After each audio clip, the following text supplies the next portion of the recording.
众所周知，我国与巴基斯坦拥有着深厚的友谊，更是全天候战略合作伙伴关系。什么是全天候战略合作伙伴关系？就是说，即使世界发生巨大动乱，甚至世界级大战，又或者是巴基斯坦内部发生最为严重的变化，我国与巴基斯坦的友谊都是不会变化的。因此，许多国人更是亲切地称巴基斯坦为“巴铁”。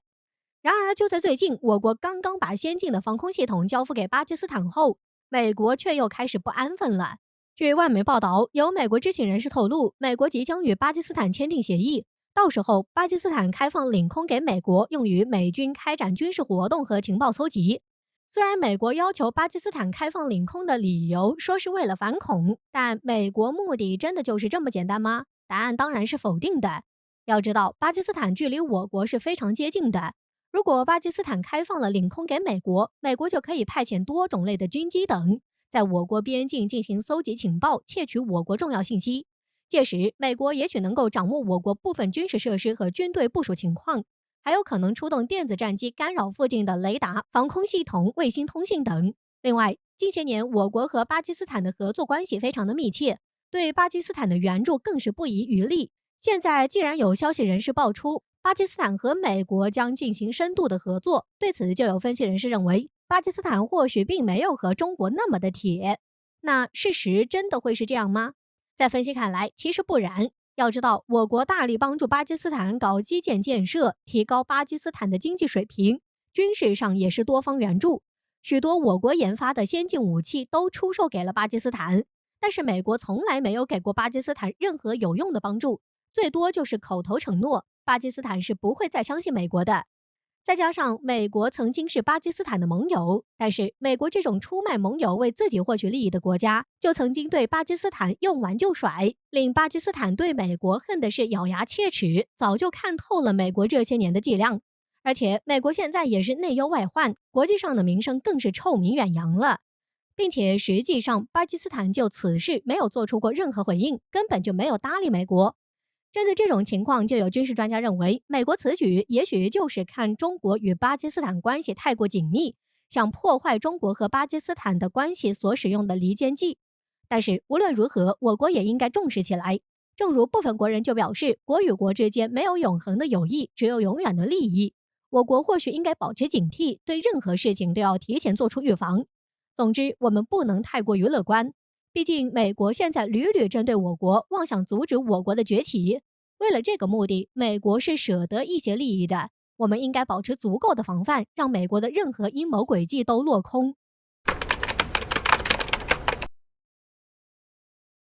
在10月26号，央视新闻客户端对外报道，中科院的创新研究院下属科研团队经过艰苦研发攻关，成功在超导量子和光量子两种物理体系下取得重大进展。这意味着中国已经成为了全球唯一一个能够在双物理体系下达成量子计算优越性的国家，也意味着我国成功走在了人类科技树的最前沿。据了解，在超导量子物理体系的研发团队构建了一个66比特的可编程超导量子计算机，取名为祖冲之2号。该型量子计算机就计算速度来说，是目前已知的最先进超级计算机的1000万倍。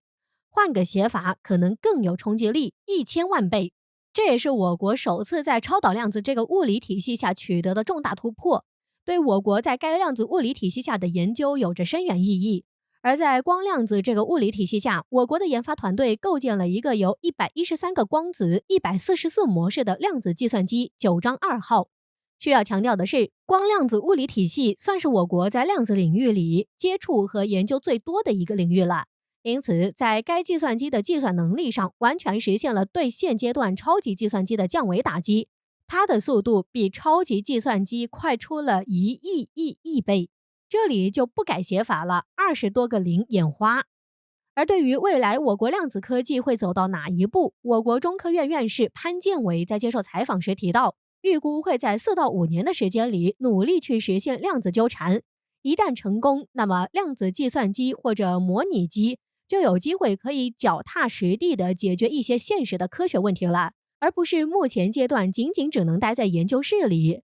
颇为有意思的是，在1天前，美国反情报国家安全中心的代理主任还警告国会量子计算是维持未来美国霸权的5大核心技术之一。结果随即我国中科院就用实际行动打脸，看起来留给美国的时间似乎不多了。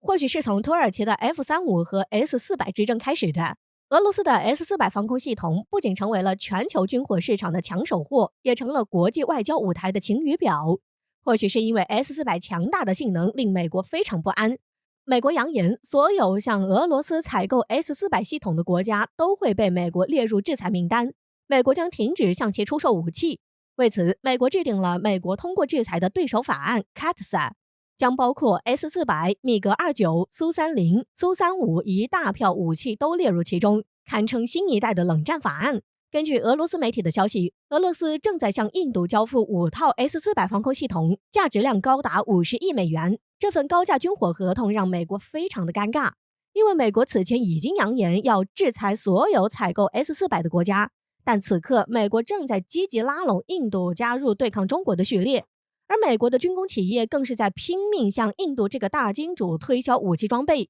显然，此时制裁印度是非常不明智的。但如果不制裁印度，自己之前说的话就是在打自己的脸，更是会引起土耳其等国的强烈抨击。美国有外交官警告称，美国可能会重新启用美国通过制裁的对手法案 CAATSA 来要求印度停止采购 S-400。根据该法案，美国政府将用严厉的条件惩罚印度，例如冻结与俄罗斯签署重大军备协议的军事合作，以自己的法令干涉他国的军购，而且是印度这样的大国，可见美国的霸权主义有多么霸道。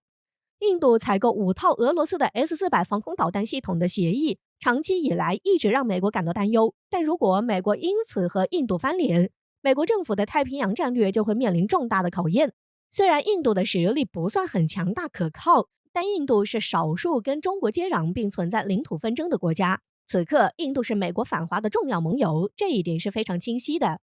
迄今为止，受 CAATSA 法案制裁的国家只有土耳其和中国。如果打开印度这个先例，可能会使拜登政府与印度这样的重要盟友陷入两难的境地。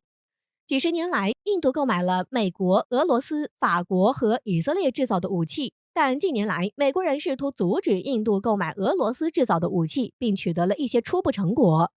然而，俄罗斯并不想失去印度这个巨大的市场，它继续向印度武装部队出售一些先进的作战系统。印度仍然是武器出口的主要市场，2020年占世界武器进口总量的 9.5%， 仅次于沙特阿拉伯。而且印度一直坚持万国牌的采购策略，不偏向于任何一方，以便从各方获得利益。为此，印度官员反击，此刻印度空军的实力弱于中国，如果不增购防空系统，又如何对抗中国的先进战机呢？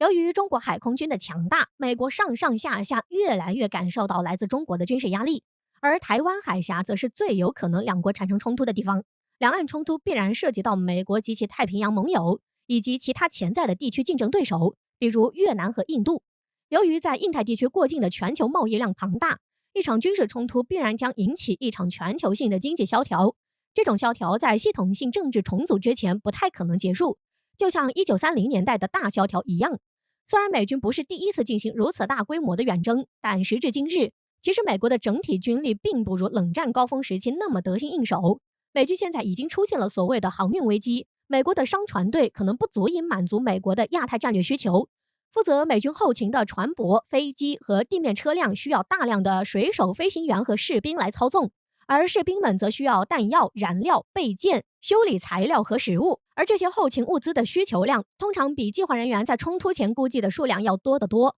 美国正在修改其作战部队的结构，以适应亚太地区的作战环境，但在亚太地区，作战地域主要是海岛地形，在海岛作战需要一支庞大的补给舰队，因此美国需要在其现有作战舰队的基础上增加一支舰队，包括大容量民用货船和专业的海军补给舰艇。在战时，美军需要向冲绳、第一岛链、台湾等地区输送物资，这是一个非常庞大的运输计划。目前，美国海军军事海运司令部运营着大约130艘舰船，执行的任务主要是作战后勤和战斗支持。作战后勤任务包括为舰队加油和补给、支援潜艇、特种作战；战斗支持则主要使用大型商船将大量弹药运送到战区。然而，仅靠这支舰队不足以在亚太这样危险的冲突中支持美军。中国这样的国家拥有强大的反舰力量和潜艇部队，战时会对海岛海域进行大规模的封锁行动，届时大量的后勤舰只都可能会被中国海军摧毁。中国军队计划在战时封锁整个台湾附近的水域，一切妄图接近的商船都会被击沉。而如今，美国海空军也没有足够的信心在战时维持长久的制空权。到2019年为止，美国的商船队拥有182艘船只，不到全球商船数量的一半，而且绝大多数美国商船都悬挂外国国旗，外国公司未必会给美国政府征用。美国在二战期间就遇到了这种情况，于是建造了5777艘货船，但在现代局部战争中，临时建造货船是行不通的，因为战争的节奏会非常快，国防后备舰队可以弥补这一不足。后备舰队有46艘船分布在美国各地，理论上可以在5到10天内启动，但这些船只缺乏足够的水手，战时未必会有足够的水手愿意驾驶进入战区，因为局部干涉战争是政治战争，并非反法西斯战争那么正当。